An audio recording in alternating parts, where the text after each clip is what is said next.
चलो, according to 5 kingdom classification आज second kingdom हम स्टार्ट करते हैं। तो हमारा जो सेकंड किंगडम है अकॉर्डिंग टू आर्यभट्ट है दैट इज बेसिकली प्रोटेस्टा।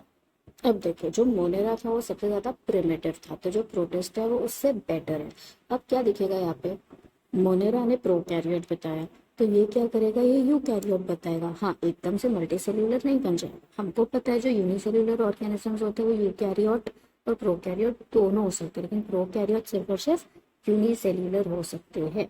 तो जितने भी ऑर्गेनिजम्स है जो यूनिसेल्यूलर भी है और यूकैरियोट भी है, सारे के सारे प्रोटिस्टा में आएंगे। लेकिन जो मैंने जस्ट स्टेटमेंट किया, इसके चक्कर में हम कहते हैं कि जो प्रोटेस्टा है उसके पास बहुत ज़्यादा अनडिफाइंड बाउंड्रीज है। जैसे जैसे हम आगे बढ़ेंगे वैसे वैसे आपको समझ आएगा क्यों। क्योंकि कुछ होते हैं जो फोटोसिंथेटिक होते हैं, कुछ होते हैं तो हेट्रोट्रोफिक होते हैं, इसलिए उसके पास वेल डिफाइंड बाउंड्री नहीं होती है।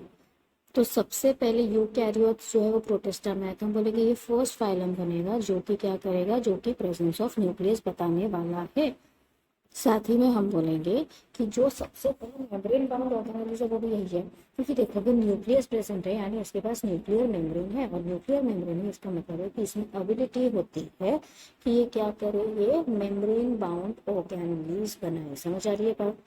और अगर हम इनकी रिप्रोडक्शन की बात करते हैं तो डेफिनेटली मोनेरा से बैक्टीरिया से तो बेटर ही रहेगा, यानी एसेक्सुअल और सेक्सुअल दोनों ही रिप्रोडक्शन जो है वो बताने वाला है। और सेक्सुअल रिप्रोडक्शन जो है वो जेन्युइनली ट्रू सेक्सुअल रिप्रोडक्शन होता है, नॉट लाइक बैक्टीरिया। लेकिन हाँ, न्यूक्लियस पहली बार बना है तो बहुत अच्छा नहीं बनेगा, यानी यहाँ पे आपको दिखने वाला है प्रिमिटिव न्यूक्लियस। समझ आ रही है कहानी।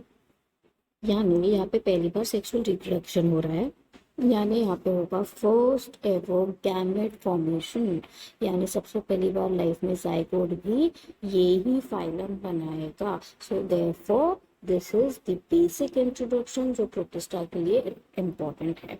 आने वाले सेशंस में हम देखेंगे कि प्रोटिस्टा का फर्दर क्लासिफिकेशन कैसे होता है, वो डायनोफ्लेजिलेट्स, क्राइसोफाइट्स, यूग्लेनॉइड्स, लाइमोइड, प्रोटोजोआ में फर्दर डिवाइडेड है, जिसको हम आने वाले सेशंस में एक एक करके डिटेल में देखेंगे। So let's meet soon in the next session.